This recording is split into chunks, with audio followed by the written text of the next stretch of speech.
let's move into our fourth and final main topic today. And our fourth and final main topic today gets submitted to us by Cheryl Fairview, who writes, "Hi, John, and big congratulations on the news house." Probably meant the new house, but thank you so much for that, Cheryl. I appreciate that. My husband and I have become absolutely obsessed with WandaVision right from the first episode. We were talking after episode 4 about it, and we feel like WandaVision could change TV and how people watch it. When you consider WandaVision is a full part of the greater MCU, could TV start to move more towards shared universes too? Thank you. All right. Thanks a lot for sending that in, Cheryl. And yeah, we've been talking a lot about WandaVision. Rob, people are loving talking about WandaVision.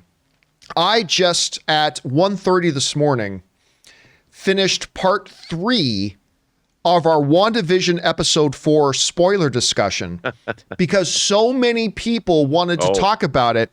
When you combine parts 1, 2, and 3 of our spoiler discussion, it's over 7 hours. 7 hours. That's how much people want to talk about WandaVision. And it's amazing. I'm all for it. I'm all in. I mean, it was great. And I was up till like 1:30 in the morning last night trying to get that final part finished, and it's up and online on the thing now. But that's the thing. A lot of people are chatting. A lot of people are buzzing. And by the way, special shout out to Kingston in the live chat who sent in a super chat badge. Thank you so much for that, Kingston. Appreciate that. Rob, it is crazy how much this thing has caught on.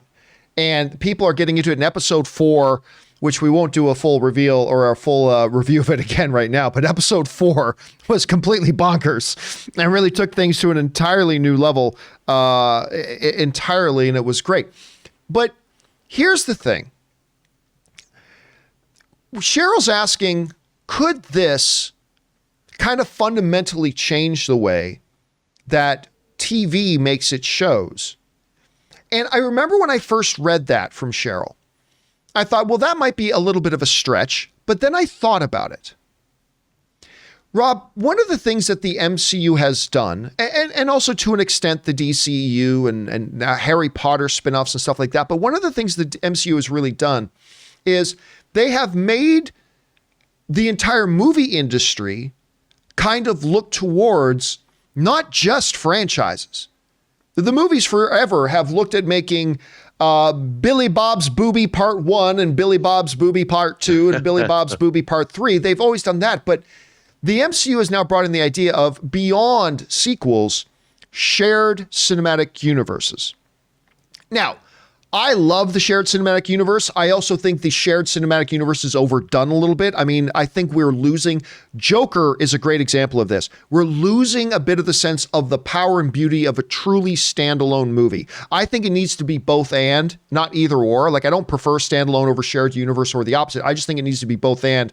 And I think we're becoming a little bit too reliant on an overuse of shared cinematic universe, and we're losing the art of the true standalone movie. But that being said, that is something that we've clearly seen, Rob, taking hold with other studios and movies. Other studios and movies right now aren't just looking to try to get, their individual films up and running and hopefully get sequels. They're all looking at what can we make shared cinematic universes. Rob, you remember Universal tried to jump on this train by we're going to do our shared dark universe, our monsters universe. And oh boy, everybody, we're going to do what they start with, The Mummy. And then we're going to do, Dr. Jekyll, Mr. Hyde. And we're going to do The Invisible Man. And we're going to do Frankenstein. And look at all these big stars we've got. It's going to do that. And then what happened? One movie died. But it proves the point. They're doing that. With WandaVision, and this is something that kind of crossed my mind, and I didn't think about it till Cheryl wrote this in. With WandaVision, one of the things WandaVision has going for it that most shows don't is that we come into this show already completely knowing this world. When Agent Jimmy Woo, played by Randall Park, shows up and pulls his Ant-Man card trick with his card to give to Monica Rambeau, we know Agent Woo already. We know him. We know his personality. We know his background. We know all this kind of stuff. Obviously, the main players here, Wanda and Vision, we know the context that the universe is in. This is all already known to us. And WandaVision, unlike a lot of other shows that have to start from scratch, which is why I think a lot of shows take 4 or 5 episodes before they get interesting, WandaVision has that. And again, like I said, when I first read Cheryl's message, I kind of dismissed it at first. But the more I think about it, yeah, if WandaVision continues to make the waves that it does, I think we're going to see what happened in the movie world, what we see happening in the movie world right now, Rob, with all the studios, not just looking for franchises, they're all looking for shared cinematic universes they can start. I think we're going to see that translate into TV as well. If, and this is a big if Disney Plus and Marvel can continue to make these things great, for all we know, WandaVision episodes 5 through 9 will suck. There's no reason to believe that, but they could. Maybe Falcon and Winter Soldier completely craps the bed. But if they're able to carry this on with the type of buzz, and again, a 30-minute episode, Rob, generated a 7+ hour post-spoiler discussion from a 30-minute episode. If they can continue to make us that excited and that much of getting soaked in the mystery of it, and the theorizing of it, and we all get invested in it. If they can continue to do that, I think Cheryl may be right. This could kind of fundamentally cause a bit of a shift in the entire industry. Well, now everybody from Amazon to the traditional networks even, NBC already kind of has their own shared cinematic universe, right? They got their Chicago lines. They got Chicago Med, Chicago Fire, Chicago PD. They have them cross over all the time. I mean, this could really be an indication of where things are going. Rob, you're taking a look at this. You hear these theories. What could this have that kind of an impact on TV, or do you think it's a little bit early to be speculating about things like that? What do you think? Well, look, I mean, in terms of having a long-term lasting impact, you know how many people have said, we should do a shared universe. The fact is, Marvel has already done 12 years of work, well, 13 years now of work, beginning with Iron Man 1, carefully laying the groundwork over 23 movies and now multiple TV shows. There's no one else that's going to, you know what, in the history, maybe moving forward, I don't believe it'll ever happen. The kind of success that Marvel has built is unique. It is singular. And like you pointed out astutely, WandaVision works as well as it works because it's sequels to, I mean, we have a character we saw as a little girl in Captain Marvel, grown up, Monica Rambeau. We have Vision, who was established in the Age of Ultron. We now have references to Wanda's brother, who died in Age of Ultron. We have Wanda herself. And they were all established in these movies that each grossed, on the average, $1 billion. And we're all invested. The planet is invested. And the fact that they had the time and the wherewithal to do this wacky show is because of 13 years, well, 12 years or 11 years, because we didn't get a Marvel movie last year.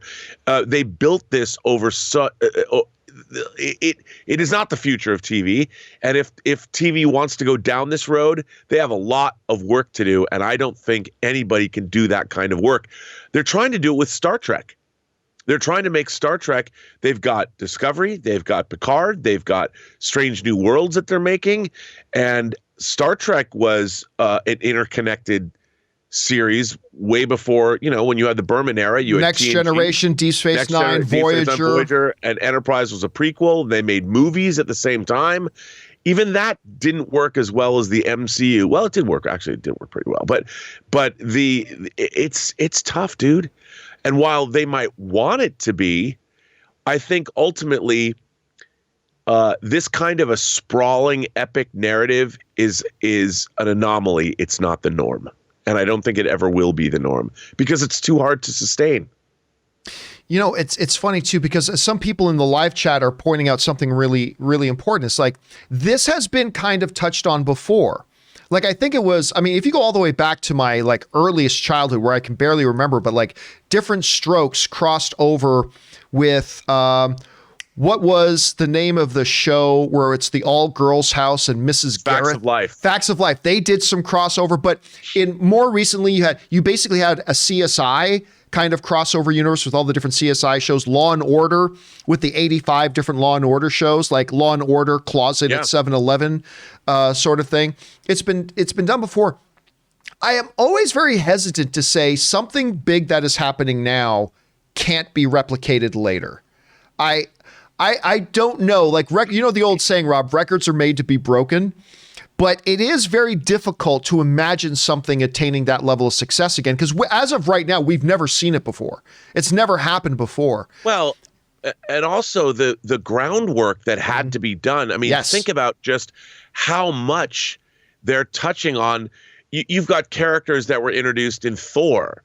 You've got characters that were introduced in Ant-Man. You've got characters that were introduced when they were little kids in Captain Marvel. And there was so much groundwork. And by the way, that's sprawling. This isn't just like, okay, we've got CSI in different cities. These are narrative threads that have been built over more than a decade in multiple movies that cost $150 million each to make.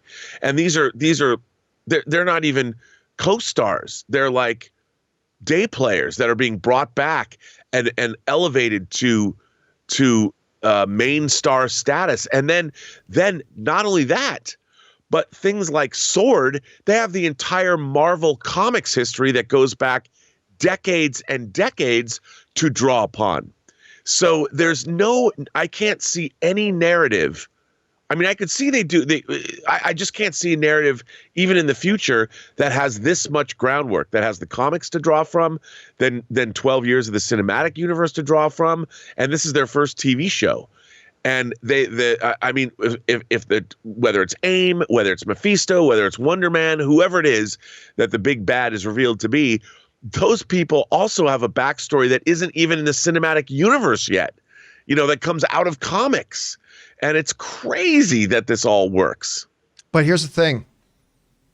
Because Marvel has done it so well, they're laying groundwork, and they're going to make it a little bit easier for somebody else to. It's not going to be as hard to replicate this as MCU did it, because it's kind of like everything else. Somebody, the forerunners, they do it first. It makes it, we can stand on their shoulders and maybe do it a little bit better next. And then, so it may come. But Rob, let me ask you this. This is something that came up a lot.